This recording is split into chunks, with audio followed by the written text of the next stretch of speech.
Praise lord. దేవునికి మహిమ కలుగును గాక. ప్రియులారా, పరిశుద్ధమైన బైబిల్ గ్రంథం చెప్తుంది, ఆత్మలో దీనులైన వారు ధన్యులు, పరలోక రాజ్యము వారిది. ఎవరైతే ఆత్మలో దీనత్వం కలిగి ఉంటారో, శరీరం వేరు ఆత్మ వేరు.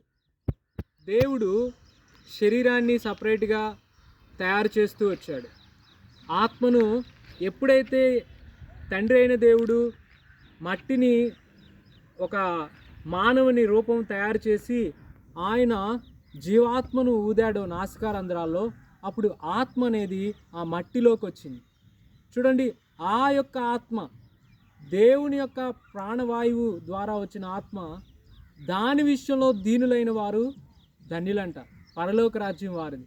ఎవరైతే ఆత్మ విషయంలో దీనత్వం కలిగి ఉంటారో, ఎవరైతే ఆత్మ విషయంలో నలిగిన వారిగా ఉంటారో, ఎవరైతే ఆత్మ విషయంలో తగ్గించుకుంటారో, ప్రార్థన చేసే విషయంలోనూ, ఘనతలు పొందే విషయంలోనూ, గౌరవాలు ఇచ్చే విషయంలోనూ, ప్రేమను చూపే విషయంలోనూ, పరలోకం గురించి ఆలోచించే విషయంలోనూ, తండ్రి అయిన దేవుని గురించి మహిమపరిచే విషయంలోనూ ఆత్మను ఎప్పుడూ సిద్ధంగా ఉంచుకోవాలి.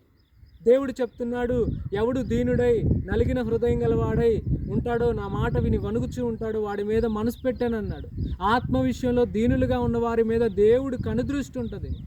ఆత్మ విషయంలో దీనులైన వారు పరలోకానికి చేరతారు. అందుకోసం ప్రతి ఒక్కరం దీనులంగా ఉందాం, దేవుని నామాన్ని మహిమపరుద్దాం, ప్రతి ఒక్కరం క్రీస్తు ద్వారా పరలోకానికి చేరదాం. Praise lord.